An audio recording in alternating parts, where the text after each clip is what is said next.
This podcast is brought to you by the North Dakota Petroleum Foundation. From heating our homes and powering our vehicles to cell phones, clothing, and medical equipment, oil and natural gas makes everyday life better. North Dakota Oil and Natural Gas, advancing the possibilities. Learn more at ndpetroleumfoundation.org. Well, hello, ladies and gentlemen. Plain Talk Live, the very first episode. And I hope that this is streaming to you okay, because, of course, the minute that we're about ready to start doing this, I immediately start having internet problems. So I am having a lot of issues with my internet, and I'm hoping that this is going to come through okay. And if it doesn't, I apologize, and we'll just have to try to do better next time. This show, I think, is going to be a lot of fun. In that it's going to be me every week doing every week on Wednesday at 2 p.m. doing these shows where I have guests on to basically talk about just all sorts of issues. I want to bring on smart people who don't necessarily agree with my right-of-center politics and talk about the issues of the day. The other thing that I'm going to be doing with this is newsmaker interviews, where I bring on people. For instance, on Friday, Lieutenant Governor Brent Sanford's going to be on, and we're going to talk about the fate of Coal Creek Station in the central part of North Dakota, obviously North Dakota's largest coal-fired power plant. So we're going to be doing all that. I think it's going to be a lot of fun, and hopefully it all works well. But now I'm going to bring on my guest, Jonah Lantto. Jonah is the mover and shaker behind the Good Talk Network. I think that's his official job title is mover and shaker. Is that right? I wear many hats, Rob. Producer, writer, host, co-host, marketer, salesman. I am the one-man army, so to speak, behind the Good Talk Network. Although I've picked up a lot of help along the way. People like Dr. Jonah Lantto have certainly helped bring a lot of the cool things we're doing to the forefront. So yeah, the Good Talk. We produce podcasts, live content, a late night talk show, a true crime podcast, and other events for organizations around North Dakota. Jonah, I'm your liberal target today. Well. It's, and the thing is, that's exactly this thing that I wanted to avoid is I don't want this to be, like a wrestling match. I think we have enough of that, right? I say it a lot. Cable news may as well be professional wrestling, frankly, in a lot of ways. It's frustrating. It's people shouting at each other, and that I've come to learn in doing this in politics for a while. And I'm sorry if we had an echo there for a while. It just finally popped up to me that I could control our audio, so that's an improvement. I don't want this to be a political cage match. I don't want this to be professional wrestling. We all have to live with each other at the end of this stuff. There are no permanent victories in politics. I know it feels that way. Your guy or your gal wins the election, and you feel like you're set for life, and let me tell you, you aren't. There are no permanent victories. We're all going to have to live with each other, so we're all going to have to just keep talking to each other the whole time, and that's just going to have to be the way it is. But, Jonah, we've got some things to talk about. First and foremost, I don't know if you caught my column earlier today about I think for a lot of people, it feels like we're coming down the home stretch of pandemic, right? I mean, I feel like a lot of people are feeling like we're hopefully getting to the end of it. Now, I know there's certainly we'd like to believe that. Yeah, that's true. There's medical professionals out there who are saying, of course, we still need to be careful, and you still need to get vaccinated. And that's the thing that I want to talk about. There was just some census data released, or it was actually, I think they call it like the Community Pulse Survey or something like that, but it's the U.S. Census Bureau doing it. And they're asking people, and I think it's like 80,000 people across the country was their sample.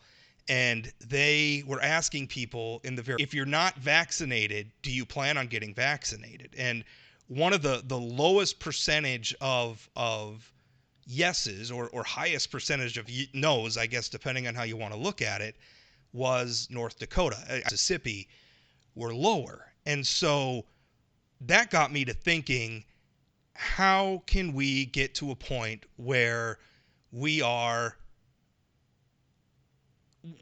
can persuade people to get vaccinations? Because I think it's I think it's vitally important. And I realize there's people out there who may have medical conditions for which maybe they can't get a vaccination. Obviously, that's something you need to talk over with your doctor. But overall, I think people need to get vaccinated. And I want to figure out a way that we can persuade people to choose to get vaccinated. And here in North Dakota, I mean, given the reality is that the situation around the pandemic, it's political. It shouldn't be, but it is. Whether it's masks, whether it's the vaccine, it is hugely political. So my suggestion was, hey, Republicans, uh, let's start a campaign to convince people that this is the thing to do, because North Dakota is a very Republican place to begin with. Hesitancy about the vaccine is more prominent among the Republican You demographic to begin with. So you want a pro-vaccination campaign. I do. I want statewide elected officials to be very. I think there's a terrible delay between our conversation. Yeah, there could be. We'll just have to do the best we can. What I'm hoping for, though, obviously, is Yeah. that um, I would like to see a campaign among Republicans to push people to get vaccinated. I want statewide elected Republicans to be very conspicuous when getting their own vaccinations. I want them to choose to get vaccinated in the first place. I want them when they're doing interviews to work it in. Everybody like this. It's unfortunately this is very political. So I think our political leaders need to speak up and say, "Hey, this is something we need to be doing." Jonah, what say you? Let's reflect for a minute. Since when has being pro-vaccination been a requirement of being a government official? That's a little bit new to me. As much as I want to be pro-vaccine and tell people to get vaccinated, it is a weird thing to say, "Hey, we want our," and scream from the rooftops to get your vaccination. Is that something that should extend to flu shots? Should that extend to all types of vaccinations? How far do we want their voice to echo through the chamber about getting these vaccinations? It would seem to me that many leadership figures in North Dakota have already vocalized they've gotten their shots. As you mentioned, John Hoeven got his, Kelly Armstrong got his. It seems like Kevin Kramer is scheduled. Governor Burgum, he's gotten his. So how far do you and what do you want the result to be? Well, I mean, listen. I think the first thing we got to acknowledge is that we're not in a unique situation. We're in a very once in a lifetime, once in a century situation. I mean, when was the last time we had something like this? It was the Spanish flu back around the turn of the last century. Um, so I guess my argument is, because this is such a, I don't normally want the insurance commissioner, who's a Republican, John Gottfried, great guy. I don't normally need the insurance commissioner weighing in on vaccines. But right now, I mean, it's kind of in the same way that like if we to do something right to show that it's. I mean, I think that's kind of what we need. I think there's a lot of Republicans out there who, for whatever reason, and there's Democrats too that are opposed, but a lot of Republicans that, for whatever reason, don't trust the vaccine and need to be made to feel like this is okay. This is not a partisan issue. This is something we should be doing for our whole community. Is it fair to have a little bit of mistrust for a new vaccine? I listen just this morning. We have some of these vaccines now. They are mutating, and there is great concern over the long-term efficacy of this vaccine against some of the mutations of COVID-19. And that's not me ringing an alarm bell. That's straight from NPR this morning, where they're finding some of these COVID strains that are now double mutating. Now, again, to be very clear, I am pro-vaccine and your standard tetanus and all and your regular vaccines. But there is a part of me when it comes to this COVID vaccine that is a bit more reluctant. I am somebody who is, I have been a pretty vigilant mask wearer. I don't have anything against wearing masks, especially in your business. And the tragedy, Rob, is that what it really comes down, if in the end, if I'm told, well, you're going to need a vaccine passport to travel places, I'd probably buckle and get the vaccine. Yeah. Right now, I feel like I would want to wait another year before getting vaccinated. I feel for me, I want one more year to see what happens with the COVID-19 virus itself, Yeah. as well as with other people who take the vaccination. Now, I will say, based on what I know, I am afraid of COVID-19. So many people talk, well, I got it and I survived it and I was fine. But I meet a lot of people who are suffering from long-term effects of COVID-19. I met a man who can't remember things the same. He has what doctors are calling a brain fog since he had COVID-19. I have another friend who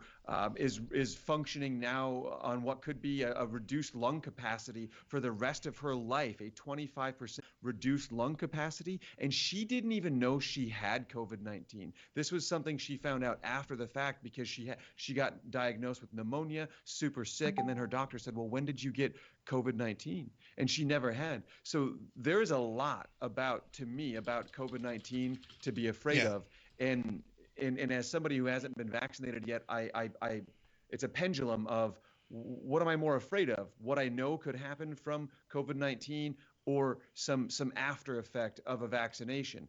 And on the surface, I'm more afraid of getting COVID-19 and what those potential long-term effects could be on my body. But I feel like I'm willing to weigh out the risk of waiting to get the vaccine just until there's a little bit more information to give me comfort. One thing that was, I mean, I had it. I had it terrible. I was in the hospital for 11 days. It was a terrible sit for me. Right. Very scary. I mean, I remember the first night I was in, I was asking the when they admitted me to the hospital, and I was in tough shape. When I went in, my blood oxygen was down in like the sixth, which at that point they were expressing surprise that I was still conscious. Um, so that was a little scary.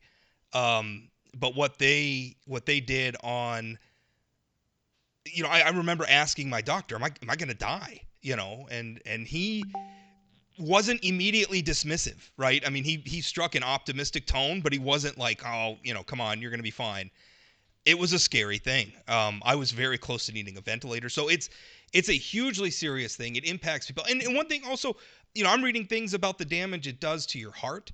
Long term, I don't know what the long term Hmm. effects are going to be for me. So It's your cardiovascular. Yeah. so this get it, and if they recover, they're fine. We don't know that long term. We don't know. To me, is a reason to get vaccinated, because the problem with your position, Jonah, is I'm going to wait a Agreed. year. Well, what if everybody chose that? What if everybody said I'm going to wait a year?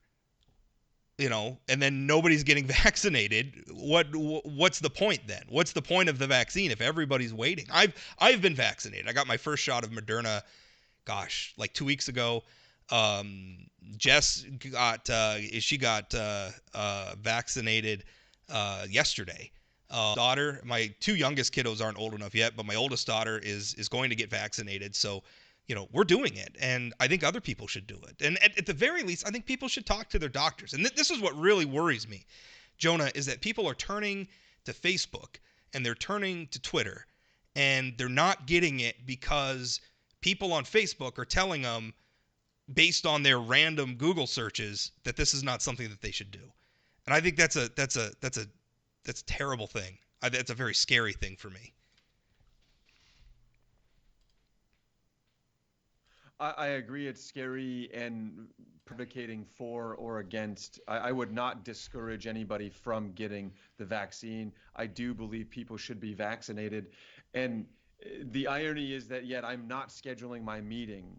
I'm not scheduling my appointment. So I hate to be trying to stand on both sides of this issue, but I'm constantly going back and forth with it. I was going to schedule mine, and then I was like, well, gosh, maybe I should wait. So I want a healthy nation. I certainly don't want COVID, and I don't want what I have seen to be some of these scary potential long-term effects of COVID. That is in the end should be much scarier than a vaccine. Yeah, I mean, that's the scary thing. And to me, I don't want to get to the point where we have to do things like vaccine passports. And I realize some parts of the country are already moving in that direction. I don't want to. I feel like if we've gotten there, That we've would force my hand. I would say that would force my hand. forced people. Like, I don't want to A make it. vaccine passport, 100%. I guess. You would support that? You think that's It, something we should do?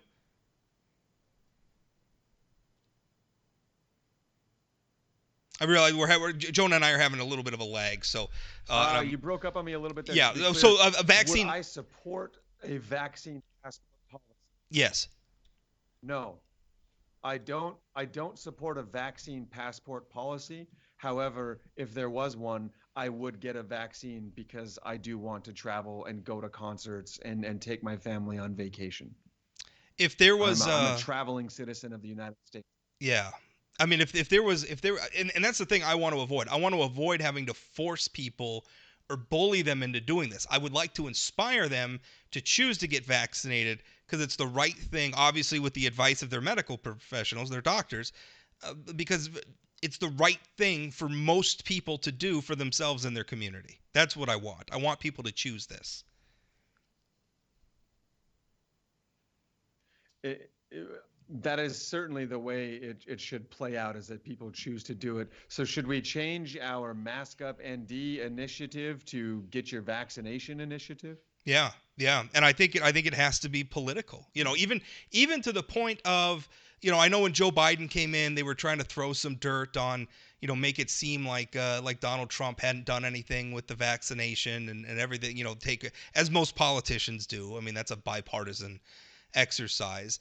But it's been weird to me to watch Trump supporters, simultaneously want Donald Trump to get credit for don't care about credit. But they want Donald Trump to get credit for the vaccine, even as they're simultaneously like not wanting to take the vaccine. Like, which is it? Like, was it this great accomplishment, but also you don't want to take it? I mean, pick a lane, And I don't care about credit. To me, the vaccine it speaks for itself. Like if they're just a big Trump supporter and it makes them feel okay, to get the vaccine because Donald Trump developed it, then let's make that point. It was developed under the Trump administration by in multiple private companies developing vaccines that have been looked at by international and nation level healthcare officials who and again it was a hurried up process, but there has been a lot of eyeballs on this. I think the risk and nothing in life is free of risk, and there are risks to getting the vaccine. There's no question, but I think the risks of the vaccine are small relative to the risks of just letting COVID-19 continue to run wild.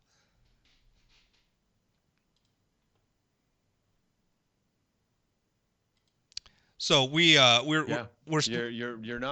you're ultimately not wrong in that, Mr. Port. If that's what it takes, and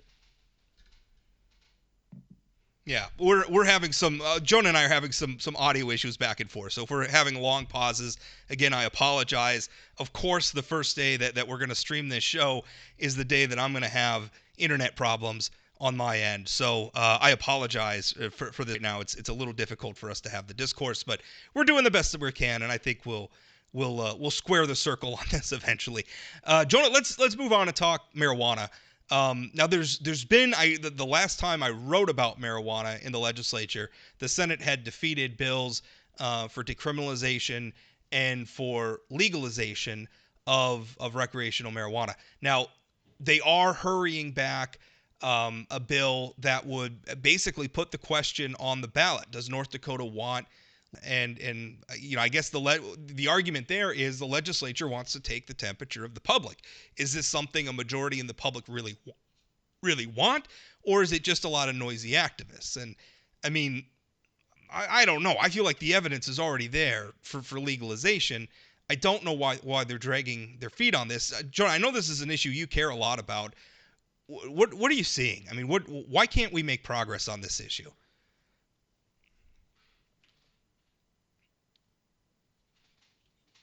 this is a really challenging one for me, Rob. I've functioned as a supporter of the various efforts to legalize cannabis in North Dakota. I testified in both the House and Senate in favor of HB 1420. It was discouraging when the bill was initially defeated. Now, as you mentioned, it looks like they're attempting to bring it back and just let the voters decide on the ballot. My big issue with the efforts in HB 1420 is that this was clearly a cannabis bill that was trying to please people who would otherwise not want to see, on a personal level, cannabis legalized in North Dakota. And that's a real tragedy. If you're going to make a new law and you're going to put something in place like cannabis, you should embrace it to the fullest extent for the benefit of the citizens in your state, not in some backhanded effort to try to please a bunch of old white hairs that literally get on a pulpit and show you devil's lettuce level propaganda that has been disproven for decades. Yeah, I mean there was And some there was some real I there was some real what was that old documentary Reefer Madness stuff going on sometimes if yes, you watch the legislative session. Um, and I don't know that it's fair to say that it's old white hairs because some of the people that have been voting against this are pretty young, and I mean it's I don't know. I don't know what the disconnect is on this. I feel like people want it, and again, it's people want it, and again, it's one of those issues where, I think sometimes people in instinct where, and I realize we live in a democracy, and a lot of times there's not a better way than just saying majority rules, but when it comes to something like this, like nobody's telling you have to smoke marijuana, right? I mean, when it comes to permissive laws like this, right? This isn't a mandate saying everybody has to smoke pot now. This is a law saying people who want access to marijuana can have it, right? I mean, that's the intent, and I mean, obviously the bill has a lot of bureaucracy. it, The bill has a lot of bureaucracy it in there. is. We could have a debate It's about that, but I mean, when it comes to permissive policy, that sort of resort to majoritarian instinct, I think is the wrong way to formulate it. I think you look at it and say, well, if we legalize it, what are the costs? What are the impacts on society? Well, we've been having that debate for a while, and let's face it, everybody who wants to smoke pot in North Dakota is already smoking pot. It's freely available, pretty much anywhere you go in North they are. Dakota. Well, let's there's there's a lot of there's enough data from other states who have legalized it. And let me tell you, you know what no st- you know what isn't happening in any of those states?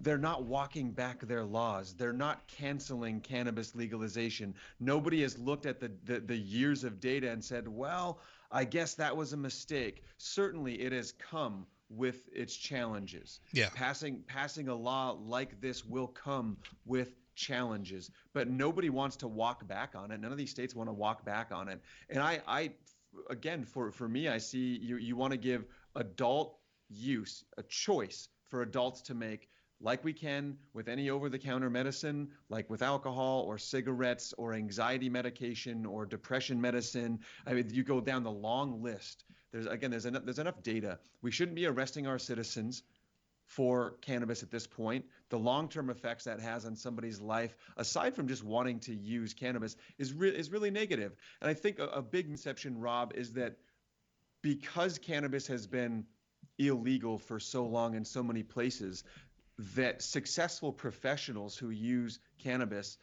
could not come out, as it were, to say, hey, look, I run this really successful business, or I'm a football coach, or yeah, I get my kids to practice. My kids are great. I'm a great father. Like the association of cannabis use could not be associated with success in life, and that is abjectly false. Yeah, I think you're right. When it comes to drug legal, I mean, to me, that's the litmus test, right? When we're talking about what should be legal, should heroin be legal? Should cocaine be legal? Should meth be legal? Should marijuana be legal? And to me, the litmus test is, can it be used responsibly, right? I don't think there's a responsible way to use methamphetamine like recreationally. I don't think you can. So to me, that it doesn't pass the litmus test. It should be a controlled substance. Marijuana can absolutely be used recreationally. In fact, I know people in my life who are professionals, who are successful people who use marijuana regularly, and they use it much as people use a 6-pack of beer or something, or a couple beers or a glass of wine or something. It is what it is, and like with anything, it can be abused, and like with anything, it's not necessarily good for you. But the point here is the societal impacts are already with us. to the extent that they're going to be with us, because pretty much everybody who pot is using it. And in fact, I would argue we could probably lessen those societal impacts if we brought marijuana use into the mainstream, where maybe it wasn't if it wasn't such a taboo and obviously legally prohibited. Then people could use it. I think in some ways more responsibly, and the products could be better regulated so that when you're getting marijuana, you know what you're getting and you're not necessarily relying on a black market, to understand the product. There's a lot of things that we could do there to make it frankly better. I think the societal impacts would improve if it was better. And your point about how other states like Colorado and some of these places, I think the anti-marijuana people have made a big, when this has come sessions, when it's come up on the ballot, they've made a big deal about some of the growing pains that places like Colorado had when they first legalized it. And my rebuttal to that is, well, of course, it's going to be the Wild West for a little while when you're taking a hugely popular product and you're legalizing it for the first time. Yeah, some of the yahoos are going to get a little out of hand, and you're going to have to ride through that until society adjusts and incorporates it again. There's growing pains. We went through them when we ended prohibition of alcohol, right? I mean, those are some wet years when all of a sudden you could drink in public again and everything was okay and you could just operate a bar in public. Yeah, things a little while, but it's settled down again. And the deleterious impacts on society of alcohol are still very much with us. But it's right out in the open now. Like, it's right in front of us, and we can deal with it that way. So what do you think? I mean, if they put this on the ballot, what do you think the percentage is that North Dakotans are going to vote to say we want marijuana? 40%, 50%, 60%? What do you think?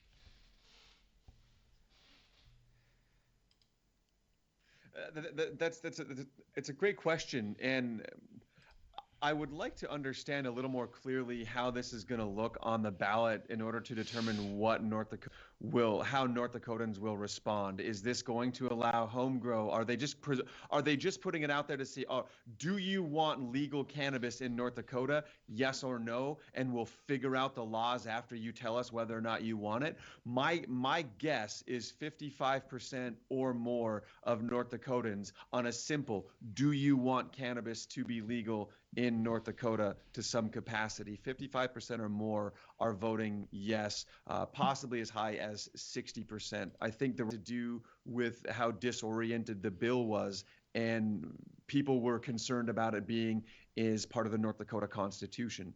So if this potential law embraces cannabis the way that both the people who want to benefit from cannabis, either as users or investors, as long as we're putting forth a law that makes sense, that isn't a highly restrictive law, then I think people will ultimately vote yes. Where again, a big concern for people who advocate and support cannabis legalization, we're very concerned with how restrictive we're trying to make this. We're trying to restrict access. There was initially suggestions that they were going to track people's purchases for cannabis should it become legalized, which is absurd. How many things in our state can you purchase at the retail level and be tracked for? That's nonsense. That's an invasion of freedom. That's an invasion of privacy. And it's an audacious suggestion by a governmental body that trumpets the fact that they're freedom-based and liberal ideals. And it's not in line with the philosophies they've upheld in the time that I've been paying attention to North Dakota politics. So what I want to see from our politicians and the people in our state is to step forward with what's in your heart. If you don't want to, if you support freedom, right? You support what your neighbor has the privacy to make adult choices, as long as nobody is being endangered or harmed by those choices, then let's extend those freedoms to people. Again, let's extend the freedom of invest cannabis businesses to people. Let's provide entry-level jobs. It doesn't get talked about enough, but there's 250,000 full-time jobs in the United States in the cannabis industry right now. That's factual data. That is out there, and those are entry-level jobs, those are mid-level jobs, and those are high-level investment jobs. Why can't we embrace that in the state of North Dakota? Yeah, and so I'm looking again, 60%. I don't want to dismiss the economic. I always think it's interesting when people, because the energy industry does this when we're debating like oil pipelines, and they'll talk about, well, it's going to have this economic impact and all these oil workers, and I mean, unimportant, but to me it's it's beside the question, right? I mean, the question isn't, do we want people to have jobs? Well, of course we do, and I'm not being critical of your argument here at all, Jonah, because it's not unimportant. But we don't build a pipeline necessarily to create jobs. We build a pipeline to transport a product that we're all using, right? I mean, as much as some people, there are people out there who are as zealous about wanting to ban oil as there are people who are zealous about wanting to ban marijuana, while simultaneously it's a product that is, I mean, oil even more so, right? Everybody is using oil. The most rabid anti-pipeline protester is using oil every single day, and we don't really have a good alternative. Maybe one day we will. In fact, I'm pretty sure that one day we will, but it's not going to be any true. You know what? We need pipelines to transport oil. And you know what? As long as people want marijuana and they're going to buy marijuana anyway, and they're going to break the law, and we have this whole black market underground system for just producing and distributing and retailing marijuana. The idea that the prohibition is accomplishing anything is ridiculous. Although there is a product that we do track. Remember when, if I haven't had to do it in a while, but remember there was a while there. Are we still doing it? I guess I don't know. You had to like register your cold medicine, right? Remember that you had to go like because people were using Sudafed to make meth. Sudafed.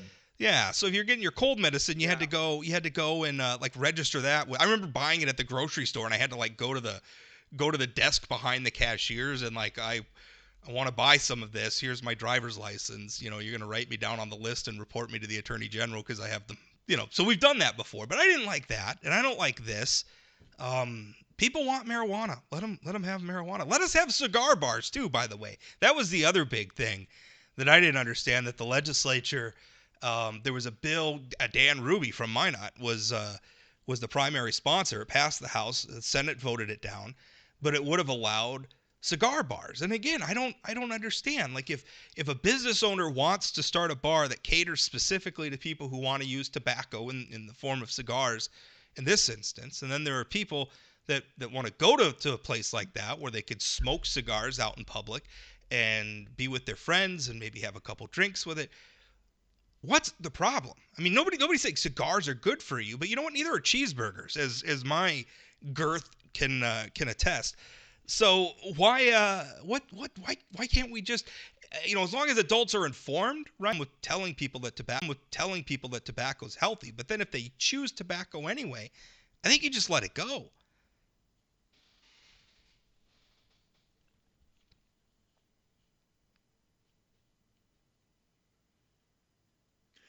Yeah, nobody's trying to trick or con somebody into using a cigar. I think it's terrible. I don't smoke cigarettes. I don't smoke cigars. I think it smells. I don't like to be Yeah, around it. me neither. But I don't have to go to a cigar bar. I I I shouldn't have the right to tell an entrepreneur or somebody who wants to open a business, sorry, you can't have a cigar bar because other people in our state voted to not allow smoking of any kind indoors. So I don't get it, and I'm looking at people in the Senate who voted to support the freedom of a cigar bar who concurrently voted against the freedom of adult cannabis use, and that again stands as one of these sort of oxymorons. Um, how much do you support freedom? How much do you freedom for adult use and adult choice for anything? And I I support government regulation and the business owner when we're talking about cannabis or we're talking about cigars. Well, cannabis government regulation would make cannabis safer. And in this case, if somebody wants to open a cigar bar, that's their individual right to start a business as an entrepreneur. And I don't want to tell somebody else how they can start a business or what they can function. So this one bothered me. I'm entirely against indoor smoking or smoking in your car. Uh, I think it's abhorrent. But if somebody wants to open a cigar bar, we shouldn't inhibit that. We should not Yeah. inhibit their pursuit towards success in our state. Well, there's a difference between what Rob Port or So, Jonah Lanto might feel in terms of like should you use tobacco? I don't like being around tobacco. I don't like being around smokers. I hate the smell. I'm not interested in going to a cigar bar. If one opened, no, I would never go in there because I think they're smelly and they don't. I get a headache. I don't like it. But again, that's my choice. And if an entrepreneur thinks there's a market and there's enough people that are going to show up, they should be allowed to do it. I don't see. Well, what was really interesting too is that the Senate passed, or the legislature as a whole, the Senate approved, it was a House bill, and then the Senate approved it. Approved a bill right contemporaneous to voting down the cigar bar and voting down um, marijuana. The Senate approved a bill to get 8 a.m. on Sunday, which again I don't have a problem. I mean, people who work a night shift and want to grab a six pack or something on the way home Sunday morning, or somebody who is getting ready for kickoff and is running around at 9 o'clock in the morning and wants to grab a case of beer for their guests that are coming over that afternoon. I don't see what the big deal is. I don't have a problem. I'm glad they passed that bill. But again, it's like, oh, we can't have legal marijuana, but we can expand alcohol.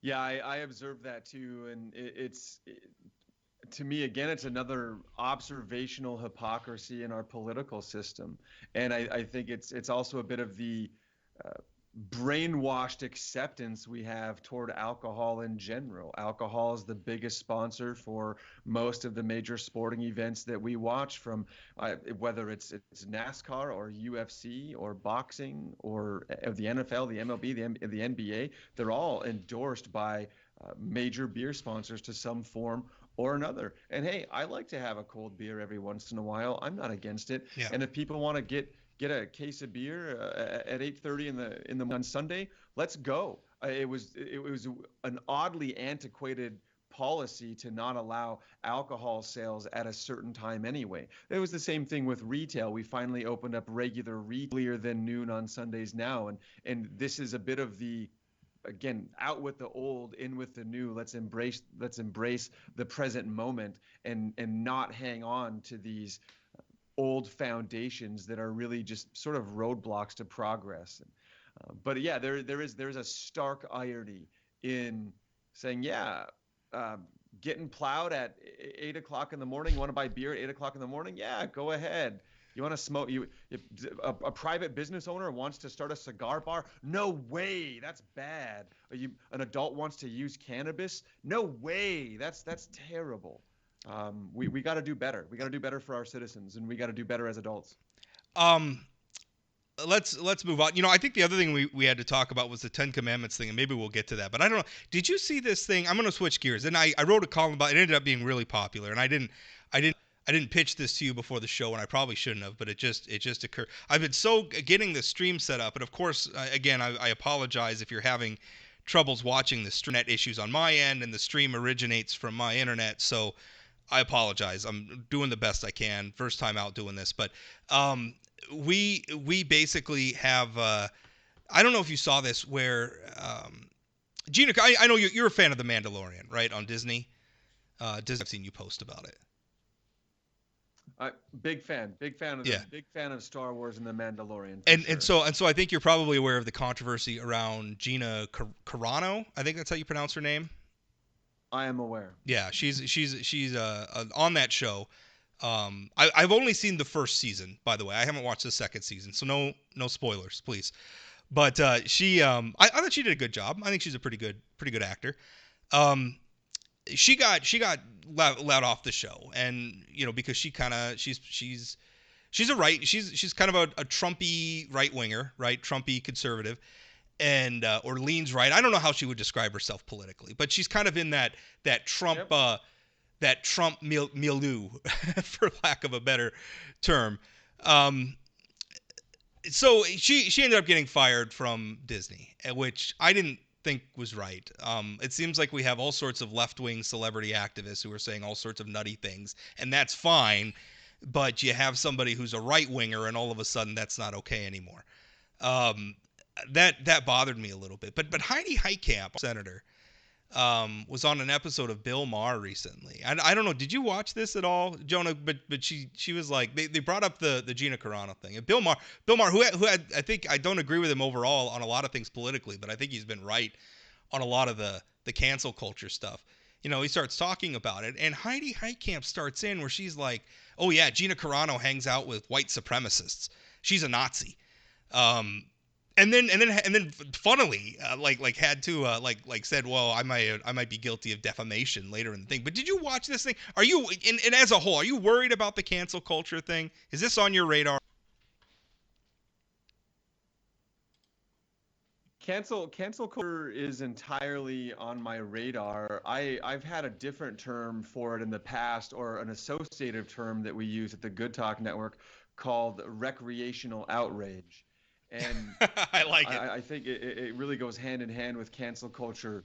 It Look, that's the society we live in, man. Recreational outrage and cancel culture are pretty associative, and I want to be very clear that cancel culture is not new. Madonna got heavily canceled for a lot of what she did in the late 80s and into the early Tipper 90s. Gore, Tipper Gore, Twisted and Sister Twisted got Sister. canceled so hard that they got yeah, they got brought all the way, I believe, state Supreme Court, in which John Denver ultimately was a witness for the quote prosecution and sided in favor of the musicians. So cancel culture, or members of society trying to tear somebody down from their pulpit based on some statements or some provocative viewpoint they may have expressed. It's not new. James Gunn was initially fired from Guardians of the Galaxy, and that was a quote. I'm using air quotes here. That was a right-wing attack to undermine James Gunn, who had been vocally against Trump. So it has become for each side to undermine one another or to tear down some figure. If you're a figure on one side or the other, and you have a really strong opinion about something, and we can find a way to undermine that, well, we're going to come get you. It happened, of course. Justin Trudeau, what was he, dressed up in an Aladdin costume, and people attacked him for having blackface or something? Or Robert Downey Jr. in the film Tropic Thunder. There was a moment where people were screaming, "Oh, we got to cancel Robert Downey Jr. He did blackface." And like, if you've seen Tropic Thunder, it's absurd. So my a scenic route to what's my take on cancel culture. There are degrees of cancel culture that is necessary. I look at a society that is, I guess, being a little bit more aware of being respectful to one another, and being a little bit more, perhaps maybe a little bit more accountable for the nonsense that might fall out of your mouth. So to some degree, I find cancel culture to be necessary, and maybe even a valiant effort, but it's a case by case basis. You can't just take this blanket statement and say, well, oh, Cardi B should be canceled. If Gina Carano, all she did was support the liberators that assaulted the White House. That's all she did. Where you got Cardi B that's singing. Who God. cares? I mean, it's a song. Songs of This is not new. So it's a weird beast. It's a Yeah. really weird beast. And then you got people that are associating Cardi B should be canceled and Dr. Seuss should be not. And we're talking about two different things here. We're talking about a song that was written for people who go to the club, that are going to be partying hard, who are trying to get laid, that are sexually putting themselves out there. So, WAP is written for those people. It's not, I'm sorry, if you're mad that your 8-year-old heard the song WAP, that's on you. I It wasn't written for your 8-year-old. I And it's okay if a woman wants to be sexually provocative and sing about it. Men have been doing it forever. Hell, Robert Plant wrote Whole Lotta Love, and if you want to talk about a sexually deviant song that is more popular than anything has ever been, just go listen to Whole Lotta Love by Led Zeppelin, Yeah. as performed by Robert Plant. Look at the video of his package flagrantly floating in front of the screen. So case by case, cancel culture can be extremely necessary,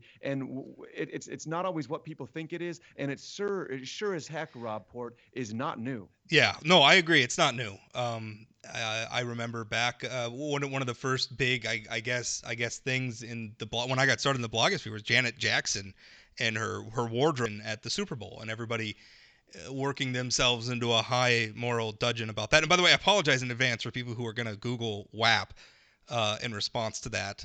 Be careful where you're Googling that. Uh, some people are probably wondering who Cardi B is too. The scandal. Yeah, Scandal. yeah. Let me. Here's the thing. From a conservative perspective, I think one of the reasons why conservatives feel that it's more directed at conservatives, at least in this moment in American history, than maybe it is at the left, is because the left tends to dominate our cultural institutions, whether it's the news media, whether it's the entertainment industry, whether it's academia. There's not a lot of conservatives that are working in these places. And so a lot of times when it's going to come down to something, the amplification of outrage that comes from the left about the right is it's a lot louder a lot of times than when it comes from the right. And let's face it, in the middle sometimes are massive corporations that don't really care, right? I don't think Disney really cares what Gina Carano's getting up to on Instagram. I think that they just want her to start. They just want to make content that people are going to watch and subscribe to, and ultimately pay Disney. And they want people to buy, and they want people to stream movies, and that's what they want. They just want people to be entertained. They don't really care. They're not really in this to make moral judgments about people. They get pressured to, because what happened is they just wanted to make the scandal go away. So they just started, well, we'll fire the person, or we'll suspend them, or we'll do whatever will placate the mob. But now the mob just keeps coming and coming and coming, and because that's now the established precedent, we just keep doing it over and over again, and we ought to just knock it off. I mean, as a conservative, just about all of my favorite authors, my favorite musicians, my favorite actors do not agree with me politically. Right. So I have to enjoy their work while setting aside their politics. And I've become very good at it. I adore Stephen King. A lot of his later books have been not as good, but I grew up with the guy. So I'm always going to have an affinity from him because I have these fond childhood memories of reading Stephen King. But Stephen King's politics, from my perspective as a conservative, suck. And I had to stop following him on Twitter because it was obnoxious. But you know what? I'm still going to buy every one of his books that come out because I think he's a hell of a storyteller and I enjoy reading his books. I don't enjoy his politics so much, but I can do that without thinking that Stephen King ought to be canceled because he wrote something on Twitter that I find upsetting. I wish people could just put it away, but we can't. And this is, I think the mistake a lot of these big companies, whether it's Amazon's banning books now, whether it's Facebook, whether it's Twitter, whether it's YouTube, the mistake a lot of them made is they allowed themselves to be bullied into becoming these referees.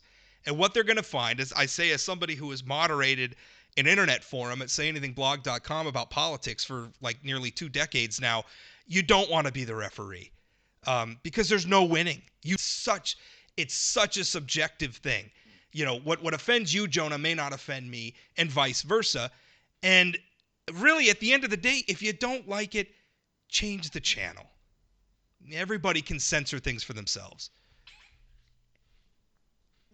So, where does the line get drawn where what you have said outside of your place of work you can be held accountable for inside your place of work? Is it never? Yeah. Should the two always be disassociated with each other? Because I look at Disney as being a private business and it wants its business to be successful. You, as Gina Carano, have engaged into an agreement with this private business. If you act out in a way that this business does not feel represents their product, I support the rights of that private business to sever ties with you. That's an argument. I feel very strongly about accountability. And personal accountability. How you choose to that's. Yeah, I'm so sorry, and I don't mean to interrupt you. And we're having a sync issue with this, so it's hard to have a back and forth conversation. Jonah, and I hear that argument a lot. Well, it's a private company, and again, I would argue Disney doesn't care what Gina Carano's putting on Instagram without sort of the activist mobs bullying Disney into caring, right? To the point, it's this boycott thing where it's like, well, if you say something that I don't like, I'm going to boycott you. And it's writ large. I mean, it's everywhere. We're now to the point where like the NCAA is going to boycott like entire states if the legislature passes a bill that the NCAA doesn't like. Or not even the NCAA, but the activists who are going to pressure the NCAA. Is that not the system that we have built through consumerism? So many consumers feel like their voice is tiny, like my individual voice doesn't matter a lot, my one voice a lot. It's the same reason why employees for massive organizations unionize because together their loud voices can make a difference. And I'm not always a fan. I think I'm rarely a fan of vocal minorities. They really frustrate me. See the Star Wars films in totality in the modern era. I'm just a guy who enjoys watching Star Wars movies, right? Nothing has ruined my childhood because they've taken the story in a different direction or whatever. But I do believe that is the power of consumerism. That is an offshoot of functioning under a capitalist society. Then the vocalized power of the consumer should have an influence on the Should. decision of the Yeah. business. Whether or not that is a bad thing or a good thing is pretty irrelevant because it simply is. This is the nature of the beast now. Consumerism has changed. Consumerism through social media has a different sort of power than it once did. It's And sorcerous. the one thing that I would add to that is it's not capitalism is essentially people making rational economic decisions, right? Capitalism is an economic thing, not necessarily a political or social thing. So capitalism is essentially I'm going to buy this product instead of that product because of a system of or a set of criteria having to do with price, quality, and things like that. So I'm going to make rational economic decisions for myself.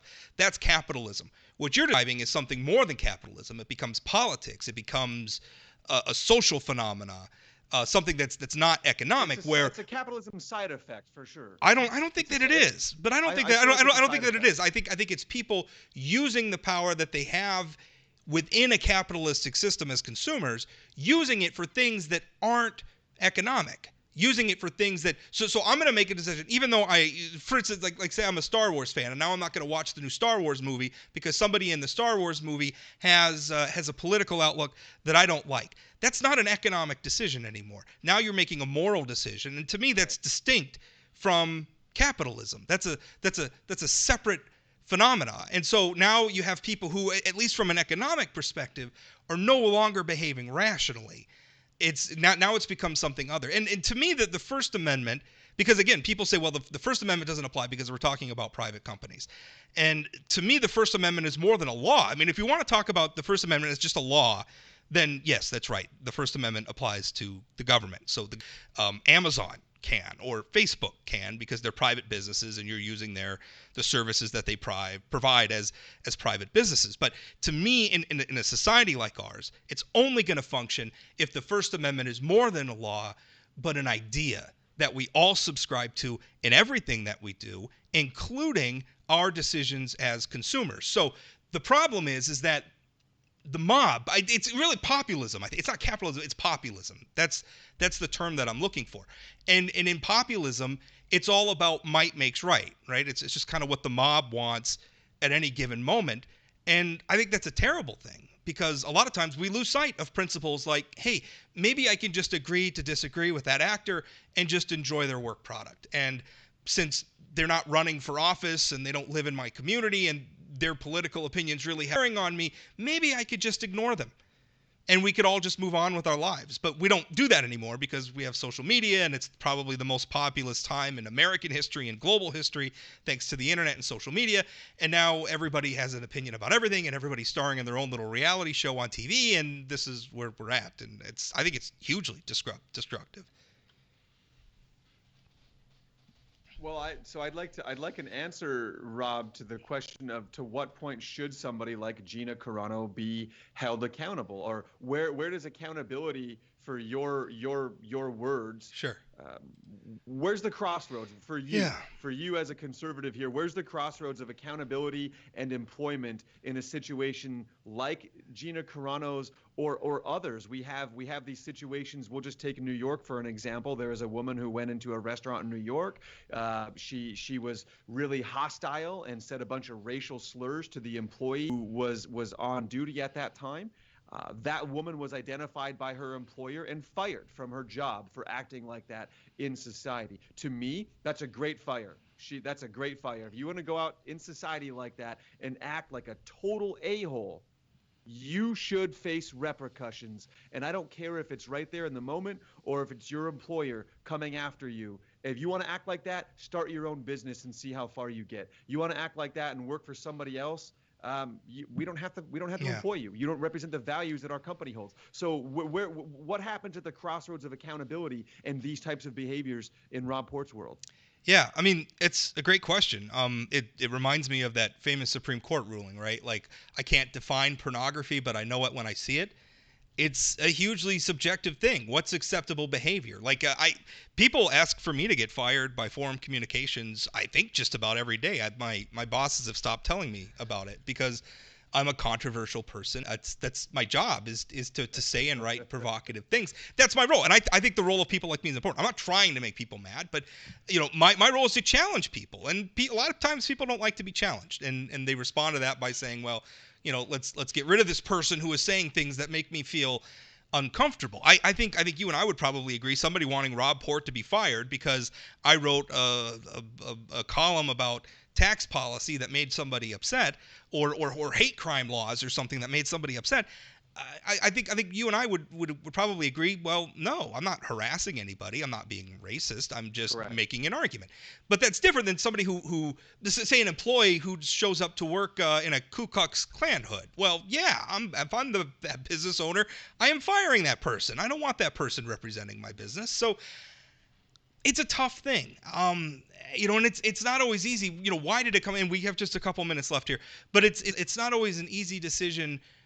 Why is a business making that decision? Is it because Disney doesn't want to be represented by this person because they don't like the politics, or is it because there's this political mob that'll come for you because they're organized out there? I mean, look at even in the world of like gun shops that can't process their credit card processors won't do it. They're not breaking any laws.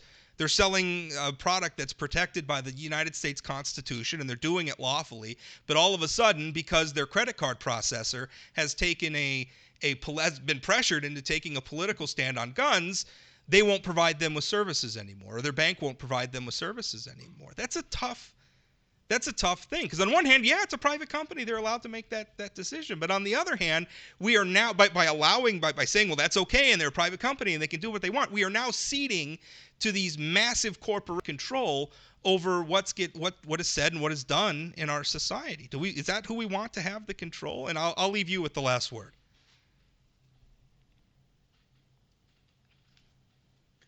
Final word. The mob is not always right, but nor are they always wrong. Sometimes the mob is necessary. Sometimes the mob brings change that was otherwise very much needed. And I feel that in totality, I haven't determined as of yet if this mob will in time ultimately be in the right or the wrong. I've seen the pendulum swing in both directions. In these situations, Rob, I'm always going to stand in favor of the private business. It goes back for me as far back as the bakery who refused to make a cake for the gay couple. Did I think it was kind of a jerk move? Yeah. Was I mad at the private business? I thought they were, again, kind of. But do I think they should have been forced into making a cake? Do I think they should get in trouble for refusing service to somebody? I guess probably not, because I've walked into plenty of businesses that said, hey, look, we reserve the right to refuse service to anyone. So as much as I people to do the right thing in these situations, I'm usually in favor of the private business. Yeah. And so with Carano and Disney, I'm in favor of what Disney did, for better or worse. Yeah. As I'm in favor of the private business as well. And maybe I'm not even being critical of Disney so much as I'm being critical of the mob, of the people who are coming out and saying, well, and maybe Gina Carano is a bad example. I don't know. And the line that everybody's going to draw is going to be different from person to person. I wish our society had a little bit more live and let live. And I wish that the immediate impulse when something happened and somebody said something you didn't like or did something you didn't like, I wish the immediate impulse was I'm going to get that person fired. That to me is where I have the problem, is this sort of societal impulse we have now. Such and such a celebrity or an author. Take a deep breath and think about it a little bit. Yeah. Exactly. Well, that's it. I'm going to wrap things up. Jonah, thank you so much for your time. Find the Good Talk Network on Facebook. They have a ton of great Well, content. it's not just the impulses either. It's the recreational outrage. You publishing company who quote canceled half a dozen Dr. Seuss books. They could have done that quietly. Nobody would have been paying attention. Nobody would have known those books stopped getting published. Yeah. They did it for they did it for the outrage. They did it so people could They did it have their recreational performatively. outrage. More people were talking about Dr. Seuss books, and it drove sales, and it drove sales massively. And let's face it, people were acting the cat in the hat to the guillotine when in fact they just pulled the plug on 6 Dr. Seuss books that most of us hadn't read anyways. Yeah. Although Nobody was just stealing the green eggs and ham off your plate. Yeah. Give me a break. I would half a dozen books nobody cared about. And people who are interested in this should read Ray Bradbury's Fahrenheit 451 and ask yourself, because Ray Bradbury did interviews and he said, and this was written this way on purpose. Ask yourself who the censors are, because the people who want the books burned, it's not the government, it's not some dictatorship, it's the people. It's a popular choice. It's the firemen are doing the will of the people in that book, and that's a scary thing. So we're going to wrap things up. Jonah, thank you so much for your time. Once again, find the Good Talk Network on Facebook. The next time we do one of these, I promise my internet will be working better. So if there were hiccups along the way,